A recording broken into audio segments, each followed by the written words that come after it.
Hey guys, welcome back to Container Crops, the Scaredy Cat Gardener. Guys, today I'm going to show you how I am going to attempt to shield my garden from the squirrels and rabbits. Now, last year I used coffee grounds and that worked really well, but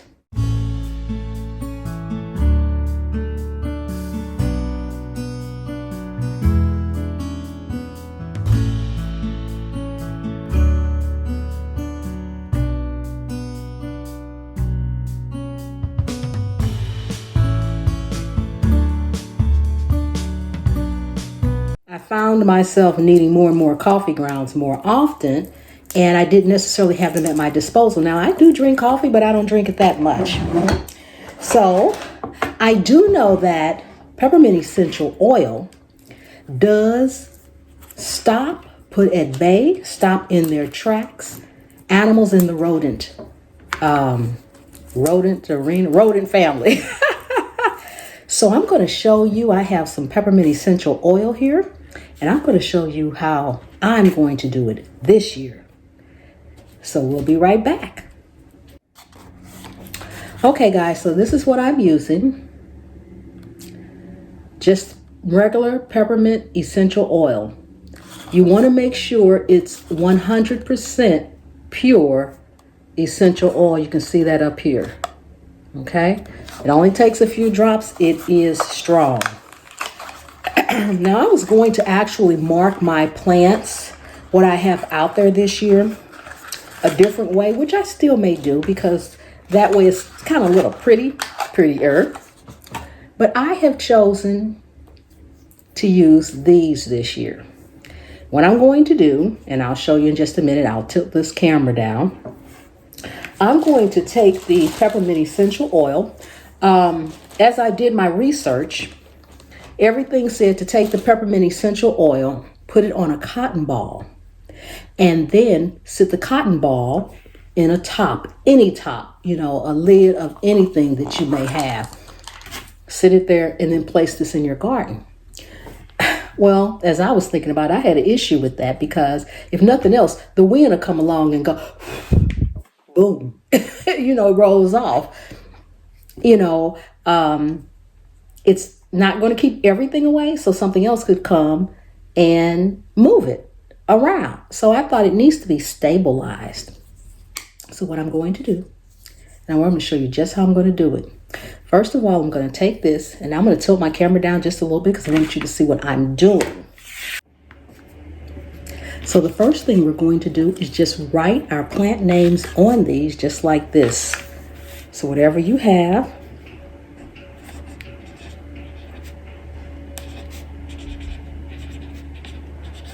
just simply write it on. I'm using a permanent marker. After we do that, not going to put the peppermint oil on there yet. We're going to go outside to do that. After that, you want to take it, and cotton is pretty flexible. So you just want to push the cotton ball through here, all the way up to the top.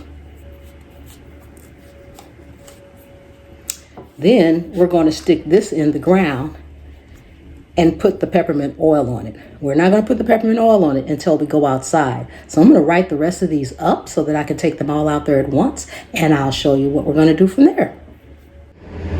Okay guys, we are outside, so I hope you can hear me over the construction, but I just wanted to show you I have laid down each one of the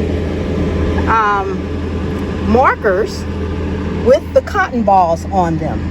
Now what I'm going to do is I'm just going to take the peppermint oil and I'm just going to put a couple of drops on each one. Then we'll just stick it in by the plant all the way to the ground. Sorry about that. All the way to the ground where the cotton is kind of up against that. Now, if it rains, yes, we will have to come back out here, but the cotton should still be here. All we should have to do is come out and give it a couple of shakes. This is my red romaine lettuce here. Sorry about my hand, guys. I'm trying to use one hand with this camera and give it a couple of shakes. That's it. And that should do the trick. That should do the trick. And guys, everything is cheap. The markers, like I said, I got about 1,000 of them for maybe about $3, maybe 4, I can't remember, from Amazon. And I just had the permanent marker, which you can get that from the dollar store. The cotton balls came from the dollar store. And then this peppermint oil I got from Walmart, and it was about $5.99. So for under $10, I have hopefully squirrel control. And after it rains, I can just come back out here with my nifty little bottle, shake, shake, shake, and keep it moving. I shouldn't have to redo anything. The cotton should still be here, and it'll dry out in the sun just like anything else. Hey guys, remember to subscribe, turn on the post notification bell so you'll always get my uploads. Thanks for coming and hanging out with me in my garden. Give me some likes, comments. What are you guys doing for your pest control? What do you guys think about this idea? I do appreciate each and every one of you guys. And remember, anywhere you can sit a pot, you can grow a plant. And I will see you on the trail.